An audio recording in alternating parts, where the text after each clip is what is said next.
And welcome to the Halftime Report. I'm Scott Wapner. We begin today with a halftime exclusive interview. Bill Ackman and the final fight over ADP. That proxy vote now less than 24 hours away. The company's future hanging in the balance. The stakes also high for Mr. Ackman himself after 2 tough years and questions about his own future as an activist investor. Bill Ackman back with us today here in studio. Welcome back. Thank you. So let's start. This is the final push. How are you feeling going into this vote? Great. Yeah, even though David Faber earlier today reported that according to his information, you're going to come up short. Yes, so here are the facts. The facts are I don't know whether we're going to win or lose tomorrow. Neither does ADP. So when I saw Faber's report, I was kind of puzzled by it. So I looked. The top 10 investors own 32% of the company. 75% of those shares have not been voted yet. And why is that? Because the big institutions wait until the absolute 11th hour to vote because they don't want to get lobbied by management or by us. They want to put their votes in and have it be definitive. So I think there is no way that someone today could actually call the election.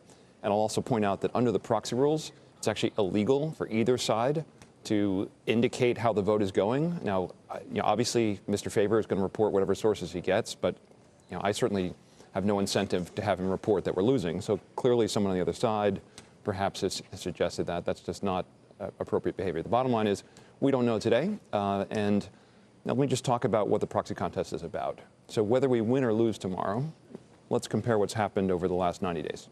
So 90 days, actually CNBC played a role here. The CEO went on TV and he said, I'll quote him exactly. He said, I'm directly saying Bill Ackman doesn't know what he's talking about. That was August 10th. Is that when he called you a spoiled brat? Yes. And then he said on August 17th, we strongly disagree with many of the assertions made by Mr. Ackman. It betrays a fundamental lack of understanding of the current state of our business. That's a press release August 17th by the company. Now, here we are, October 20th. Now let's look at how the message has changed 90 days later. And this is Carlos. He says, we probably agree on a lot of different things from a thematic standpoint. The need to transform our technology at ADP. The need to be efficient to improve margins. And then he says he's a few years late in terms of the ideas he has. And then he also said, we just guided to another 500 basis point improvement over the next 3 years. So if Mr. Ackman is advocating for a 1,200 basis point margin improvement, over the course, we've been able, the 6 to 9 years, we've been able to accomplish the same thing. So I think what's happened is the company didn't take us seriously in the beginning, but over the course of 90 days, we've done a number of things, which is, one, educate the ADP shareholder about how big the opportunity is to run this company much more effectively. And I think there's not a shareholder who disagrees that this company could be more profitable and much more efficient than it is today. But you can make that point almost about, any company out on planet Earth. I disagree. Say, could be more efficient. This company could do this better. No, I'm not saying more efficient. Better. I'm not saying more efficient. We think the company can increase its margins by 60%, right, from 20 to 32%. That's a huge increase, particularly for a company of this size. So there's absolutely a buy-in among the shareholder base, and even Carlos is now talking about a 500 basis point improvement. Let me finish my point here. So my point here is, what does an activist investor attempt to do? An activist investor attempts to prod a company to achieve its best. And we have various techniques in which to do that. We can write public letters. We can go and have a proxy contest. We can join boards of directors. But whatever the outcome is tomorrow, we've accomplished our objective of putting the company in a position where it's going to have to perform. If we end up on the board, we're going to work very closely with management as a member of the board and the other directors to help make it happen. If we don't end up on the board, then it's completely up to management and this board to deliver. But the shareholders are going to hold management accountable to deliver. And the company's made a significant number of commitments, and I'll just reveal a few of them. One, they've said that growth is going to be 6 to 7% over the next 3 years, and they're projecting 2 to 3% for the year that ends June 30 next year, which means that growth is going to have to jump beginning, the third calendar quarter of next year. They're going to have to show some pretty dramatic progress. They're going to have to show some pretty dramatic progress in the back half of this year because they say the growth is sort of back-end weighted. So that's a big commitment they're going to have to live up to. They're also committing to this 500 to 600 basis point margin number. We're skeptical of that number, but that's a commitment that they've made publicly. And then with ISS, one of the proxy advisory firms, and I'll quote what they said there, they talked about the upcoming release of their so-called Vantage 2.0. Well, they said the board needs change, but they stopped short of recommending you. No, that's not true. The ISS recommended me to the board, but the mechanism by which they recommended me was to recommend shareholders or their clients withhold against a director on the other slate. And the reason why they didn't suggest people vote for you or your nominees or your dissidents. What they didn't want to have happen, as they say, is they didn't feel it was necessary for 3 new directors to join the board. So they felt by withholding for 1, they would increase the chance I join without increasing the chance directors 2 and 3 joined. And by the way, the ISS considered a couple mitigating factors when they gave that recommendation versus Glass Lewis, which supported all of our nominees. And one of the mitigating factors was the following. It says, in responding to the dissent challenge, the company argues that the upcoming release of its new Vantage 2.0 platform for large clients will offer better service and help revert this negative trend, right? So one of the things that ISS considered is that the company's effectively announced that they can have a new version of their product. So that's upcoming. Certainly, you would expect that in the relative short term. So I think if the company wins, it will be because they made commitments to shareholders, and they're going to have to deliver on them.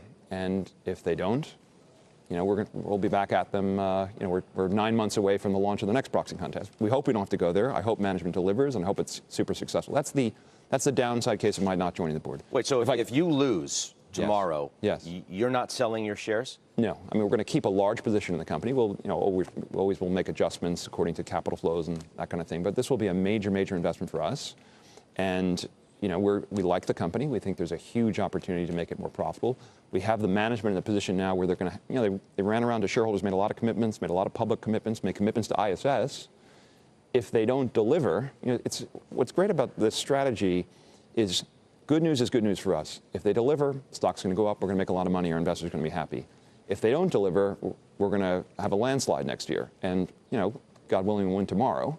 But I can't call the election for tomorrow. But either way, shareholders win. That's the most important thing. You don't feel like you have, going back to the Faber report this morning, David's been at this a long time.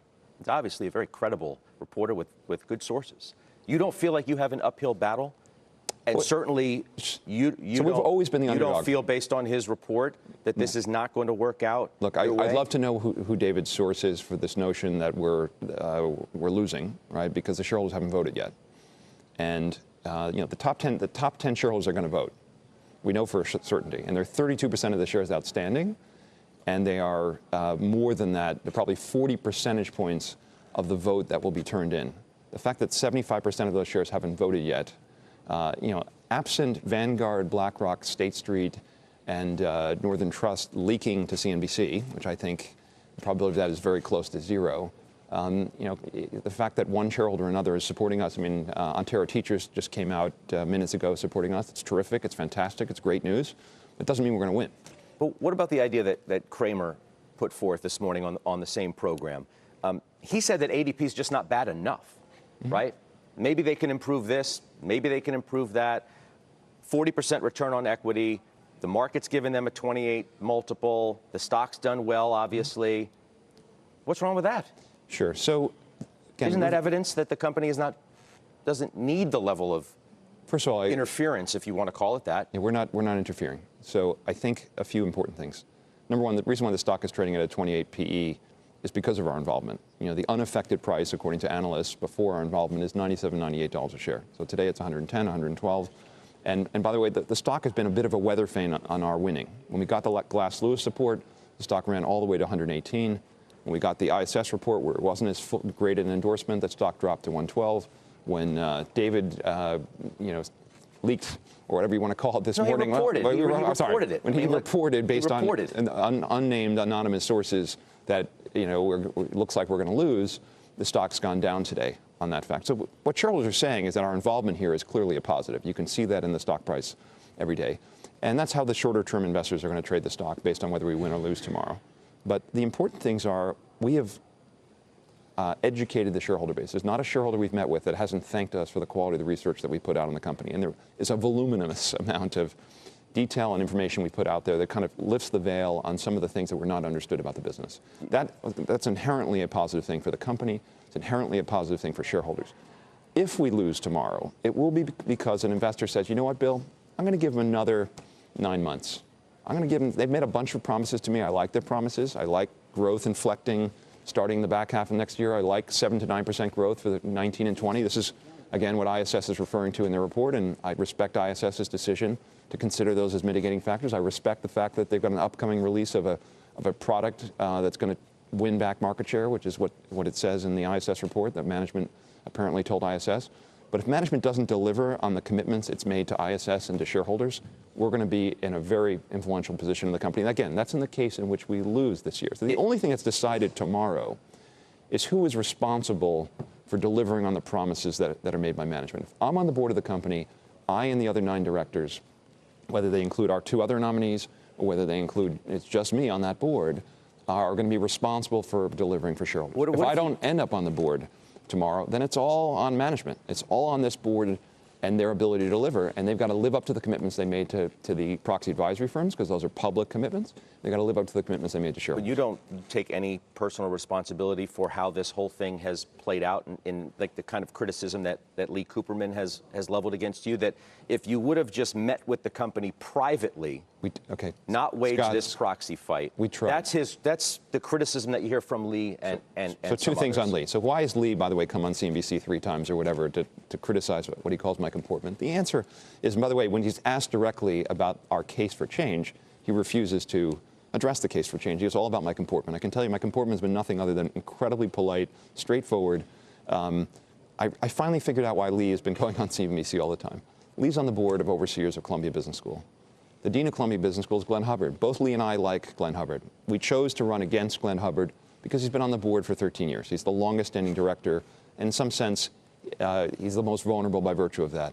And I think Lee didn't like that I'm going after his director. I don't think it has anything to do with the fundamental facts about ADP. So that's number one. He was on the board for 20 years of ADP. He left 5 years ago. I know, but he was on the board for 20 years. But again, he's unwilling to comment about our case for change. So I like Lee, and he's protecting his friend. I respect people who are loyal and protect friends.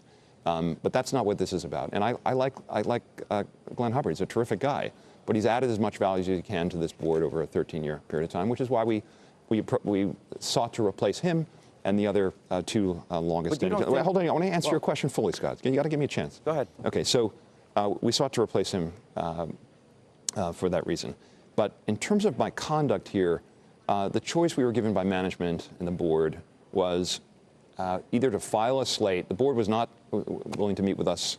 I wanted to have a full meeting with the board, work privately with them, as we have with Air Products, as we have with Zoetis, and as we have with many other companies, or as we're working very hard with Chipotle, as they deal with their issues. And it's all happening in the background. It's happening privately. The board had a choice to make. If they had given us a 1-week extension and the board had agreed to meet with us within that 1-week extension period, we could have avoided the proxy contest, I think. But it's up to them. At the end of the day, I actually think this has been a very, very healthy thing for the company. One, the CEO has gone out to meet with the major shareholders of the company. I think it's a very good thing for him to go out and make promises to investors, because that's how they're going to hold him accountable. I think it's also been a very good thing for us to kind of, as I say, lift the veil on the company. And the shareholders today, and you can look at every analyst report, you can look at every one of them has said that we've done a superb job educating people about the situation. And that ultimately is what holds the company accountable to deliver, and that's how we're going to make money. So my investors are going to judge us not based on whether we win or lose a proxy contest.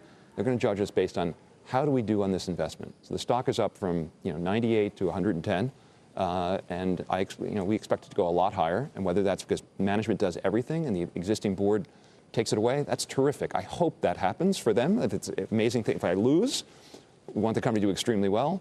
If we win the proxy contest, we're going to work inside the boardroom to help them out. It's just like Nelson. So Nelson lost a proxy contest at Dow Chemical, right?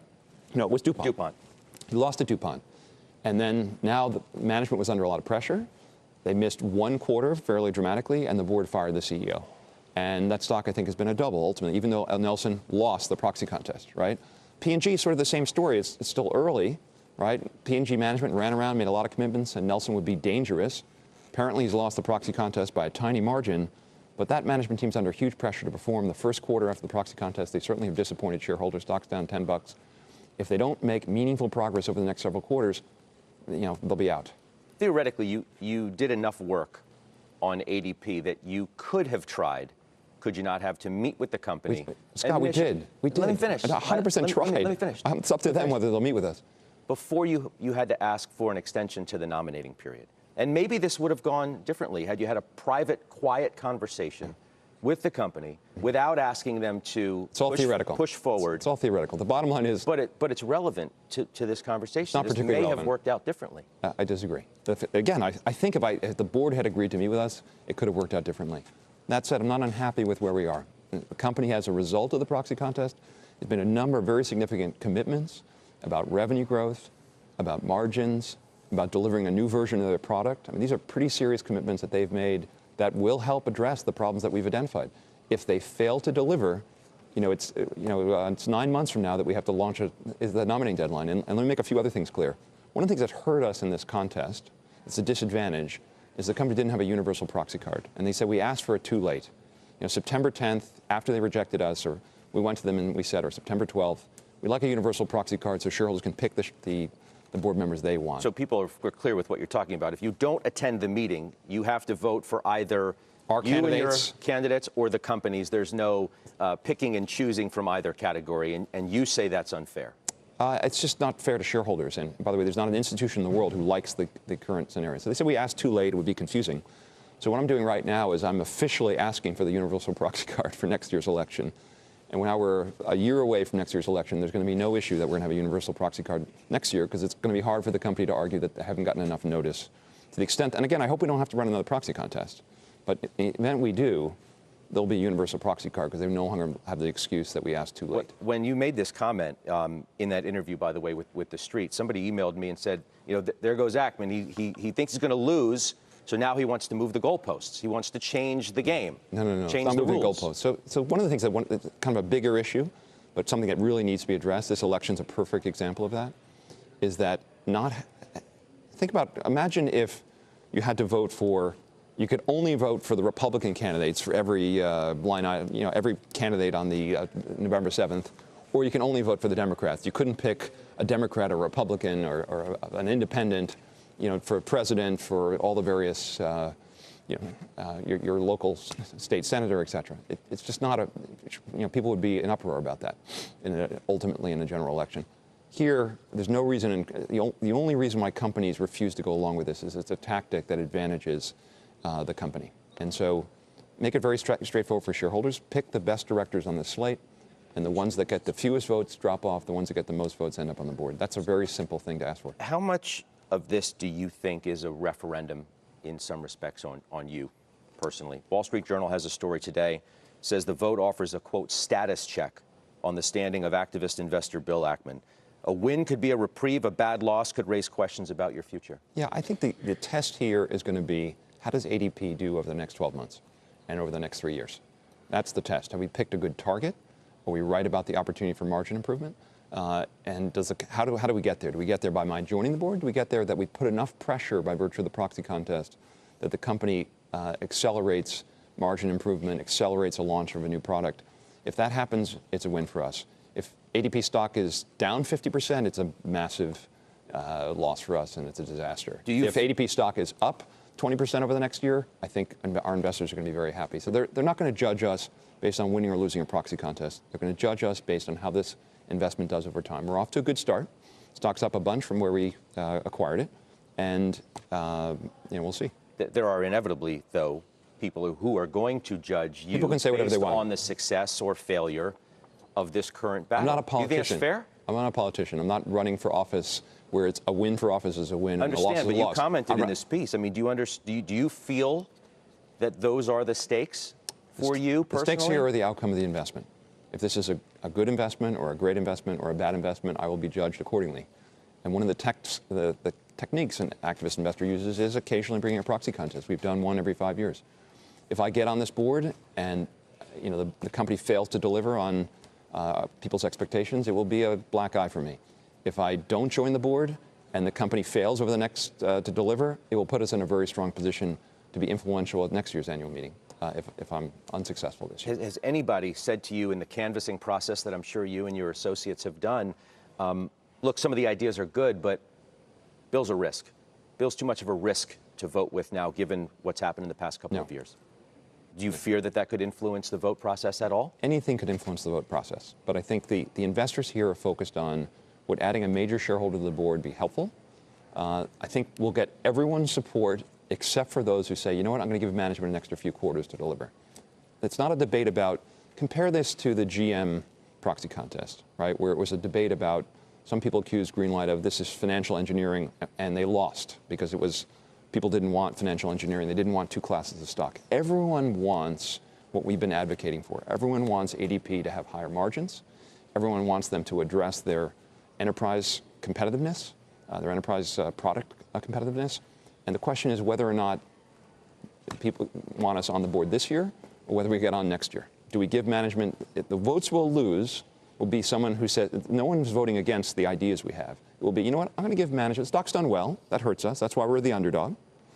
Along with some other metrics that I mentioned. Yeah, but I think that the biggest thing that hurts us in this proxy contest is that the stock has done well versus the S&P. It's massively underperformed the competitors in the industry. It's a great industry, which is why the stock has done as well as it has. But the judgment in terms of the outcome here is going to be based on how the company does. What about for activism in and of itself? You mentioned Nelson Peltz. Mm-hmm. He loses apparently the most recent contest that he had with P&G, mm-hmm. although people could clearly make a case in some corners that maybe an activist was needed.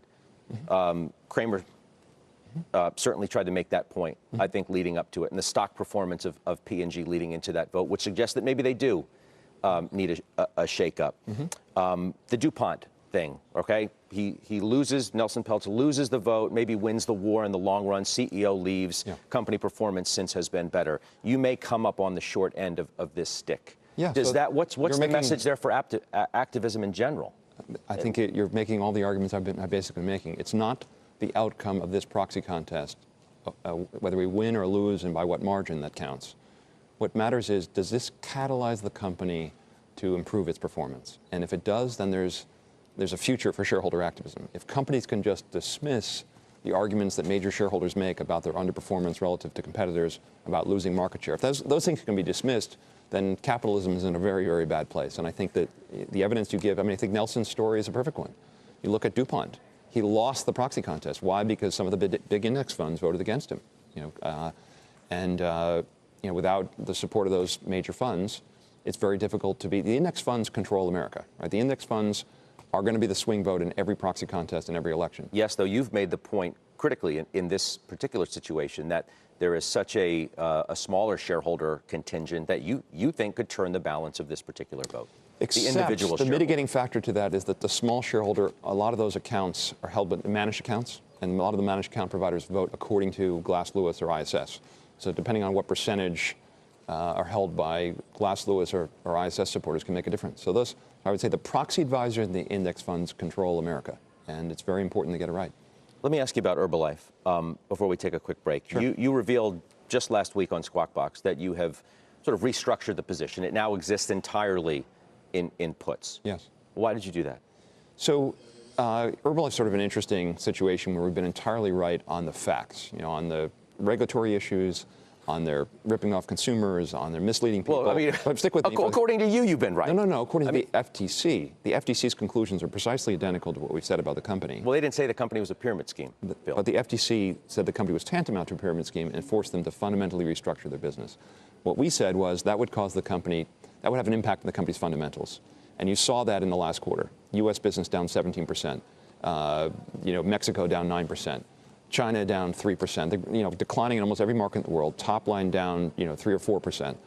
The guidance for next year, $4.50 to or $4.60 to $5. This company earned about $4.50 in 2012 when we shorted the stock, or 2013 when we shorted the stock. So we've been entirely right in the fundamentals, but the stock has gone from 48 to today 66. By the way, it's not a terrible short in a bull market over the last 5 years, just to point that out. Now, what's held back? Why haven't we won as a short seller? The answer is the company's retired 30% of the outstanding shares, and Carl Icahn's bought 23% of the outstanding shares. And in the short term, or even the intermediate term, supply-demand makes a difference. And what Herbalife, the focus of all of investors were, Bill's got a big short position. He's going to be forced to cover. So the more we can push the stock price up, we'll make it inevitable he has to cover. And what we did is we converted our position from being short the stock to owning puts. So we're never going to be forced to cover anymore. And now the dynamic is all about the fundamentals of the company. And since we did that, the stock was 78, 79 when we did that conversion. Stock today is 66. Part of that is, one, investors realizing this is no longer about Bill being forced to cover, because we'll never be forced to cover. But two, it's now the focus is on the fundamentals. And as the fundamentals deteriorate, there's only so much stock they can buy back. They borrowed $1.5 billion to buy back stock. They spent half that money. They have $1.15 billion of maturities coming up in a year and a half. They have another $1.5 billion maturities coming back up in 2.5 years. So they're going to have a current obligation of $1.15 billion. if I were they, I wouldn't be spending all my available cash buying back stock. But my point is they're levering up, they're buying in shares, they're doing everything they can technically to drive the stock price up. At the end of the day, the fundamentals will rule. And because of all those share repurchases, there's a very small float in the stock. So it's as hard as it is to buy the stock, it's also that hard to sell the stock. And so if I were forced to cover, I could push the stock price up. I'm no longer forced to cover. If investors actually decide they want to sell because the fundamentals are bad, it's extremely difficult to sell without pushing the stock price down, which is why the stock has come down almost 16% in the last week or so. There's a difference, you would admit, between a slowdown in the business, which may or may not be temporary. Neither one of us know because we're not running Herbalife, nor are we inside that business. But that's a far cry, isn't it, from the business being a fraud, as you said? No, it's not a far cry at all. The reason why their business is struggling is there isn't fundamental demand for the product, and they have to hoodwink people in order to buy it. No consumer packaged good company has their sales go up dramatically and then fall dramatically in every market they enter, which is the behavior of this company over time. So you're never going to change your I only change my views if the facts change. The facts have been 100% confirmatory in that situation, and I think it will turn into a nice investment for us after a very long period of time. Is this the first or final step in you throwing in the towel? If these puts... By the way, there's no throwing in the towel. So a few things. I've not thrown in the towel, but one thing is for sure, this is the last time I'm going to talk about this company. So I'm going to write a little letter to investors talking about just summarizing the facts. Now that it's become a relatively small position, I want us to step out of being the focus of the situation. I want all of the focus to be on the fundamentals of the company.